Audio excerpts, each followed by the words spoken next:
ಇಷ್ಟ ಎಂದು ತೋರಿಸಲು ಅಗ್ನಿ ಪ್ರವೇಶ ಮಾಡಿ ತೊಂದರೆ ಇಲ್ಲದೆ ಹೊರಬಂದು ನಿರಪರಾಧಿಯಾದ ಎಂಬ ಕತೆ ಋಗ್ವೇದದಲ್ಲಿದೆ. ಪ್ರಾಚೀನ ಕಾಲದಲ್ಲಿ ದಿವ್ಯ ನಡೆಸುವ ಧರ್ಮಾಧಿಕಾರಿಗಳು, ಪರೀಕ್ಷೆಗೆ ಒಳಗಾಗುವ ಆರೋಪಿಗಳು ಉಪವಾಸದಿಂದ ಇದ್ದು ಬೆಳಿಗ್ಗೆ ಸ್ನಾನ ಮಾಡಿ ಪೂಜಾ ವ್ರತಗಳನ್ನು ತೀರಿಸಿ ಪಂಚಾಯಿತಿ ಕಟ್ಟೆಗೆ ಬಂದು ಪೂರ್ವ ದಿಕ್ಕಿಗೆ ಮುಖ ಮಾಡಿ ದಿವ್ಯ ದೇವತೆಯನ್ನು ಆಹ್ವಾನಿಸಿ, ದೇವತೆಗಳೇ, ನೀವೆಲ್ಲರೂ ಜನರ ಕಾರ್ಯ ಬಲ್ಲಿರಿ, ಸತ್ಯ ತಿಳಿಸಿರಿ ಎಂದ ಮೇಲೆ ದಿವ್ಯ ನಡೆಯುತ್ತಿತ್ತು ಎನ್ನಲಾಗಿದೆ. ತಕ್ಕಡಿ ದಿವ್ಯ ಎಂದರೆ ಆರೋಪಿಯನ್ನು ತಕ್ಕಡಿಯ ಒಂದು ಭಾಗದಲ್ಲಿ ಕೂಡಿಸುವುದು, ಇನ್ನೊಂದು ಭಾಗದಲ್ಲಿ ಕಲ್ಲು ಇಡುವುದು. ಆರೋಪಿ ಮೇಲೆ ಬಂದರೆ ನಿರಪರಾಧಿಯಾಗುತ್ತಿದ್ದ.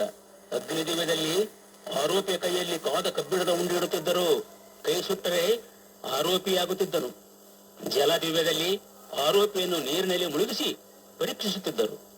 ಧರ್ಮ ದಿವ್ಯ ಎಂದರೆ ಕಾದ ಎಣ್ಣೆಯ ಪಾತ್ರೆಯಲ್ಲಿ ದೇವರ ವಿಗ್ರಹಗಳನ್ನು ಹಾಕಿ ಆರೋಪಿ ಕಾದ ಎಣ್ಣೆಯಲ್ಲಿ ಕೈ ಇಟ್ಟು ವಿಗ್ರಹ ತೆಗೆಯಲು ಹೇಳುತ್ತಿದ್ದರು. ಕೈ ಸುಡದಿದ್ದರೆ ನಿರಪರಾಧಿಯಾಗುತ್ತಿದ್ದ. ಕೆಲವೊಮ್ಮೆ ಪರಸ್ಪರ ಒಪ್ಪಂದದ ಮೂಲಕವೂ ಸಮಸ್ಯೆಗಳು ಇತ್ಯರ್ಥವಾಗುತ್ತಿದ್ದವು ಎಂದು ಹೇಳಲಾಗಿದೆ. ಕವಿ ದುರ್ಗಸಿಂಹರ ಪಂಚತಂತ್ರದಲ್ಲಿ ವೃಕ್ಷ ಸಾಕ್ಷಿ ಕಥೆಯಲ್ಲಿ ಪಂಚರು ವೃಕ್ಷವನ್ನು ಸಾಕ್ಷಿ ಕೇಳಿದ ಕತೆ ಈಗಲೂ ಶಾಲಾ ಪಾಠಗಳಲ್ಲಿವೆ. ಪ್ರಣವೇಶ್ವರ ದೇವಸ್ಥಾನದಲ್ಲಿ ಇಂಥ ದಿವ್ಯಗಳು ನಡೆಯುತ್ತಿದ್ದವು ಎಂದು ತಾವಳಗುಂದದ ಶಾಸನ ಹೇಳುತ್ತದೆ.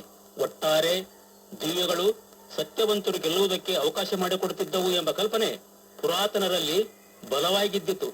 ರಾಮಾಯಣದಲ್ಲಿ ಶುದ್ಧತೆಗೆ ಅಗ್ನಿ ಪ್ರವೇಶ ಮಾಡಿದ ಕಥೆ ಇದೆ. ಈಗಲೂ ಕೆಲವು ಕಡೆ ಅಗ್ನಿ ಸಾಕ್ಷಿಯಾಗಿ ತಾಳೆ ಕಟ್ಟುವ, ಅಗ್ನಿಕುಂಡ ತೊಳೆಯುವ ಸಂಪ್ರದಾಯಗಳು ಉಳಿದುಕೊಂಡು ಬಂದಿವೆ. ತಮ್ಮ ದೋಷಗಳನ್ನು, ತಪ್ಪುಗಳನ್ನು ಸ್ವತಃ ತಾವೇ ಬಗೆಹರಿಸಿಕೊಳ್ಳುವ ಆತ್ಮಸಾಕ್ಷಿ ಇದಾಗಿದೆ.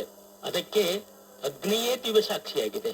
ಈಗಲೂ ತಪ್ಪು ಮಾಡಿದ್ದರೆ ನಾನು ಸೆರಗಲ್ಲಿ ಬೆಂಕಿ ಕಟ್ಟುಕೊಳ್ಳುವೆ ಎಂಬ ಸಾಮಾನ್ಯ ಮಾತು ಪ್ರಚಲಿತದಲ್ಲಿದೆ. ಇದುವರೆಗೂ ಎಫ್.ಎಚ್. ಕಲ್ಲಪ್ಪ ಮಠ ಅವರಿಂದ ಚಿಂತನೆ ಕೇಳಿದಿರಿ. ಇದು ಆಕಾಶವಾಣಿ ಬೆಂಗಳೂರು ಕೇಂದ್ರದ ಕೊಡುಗೆ.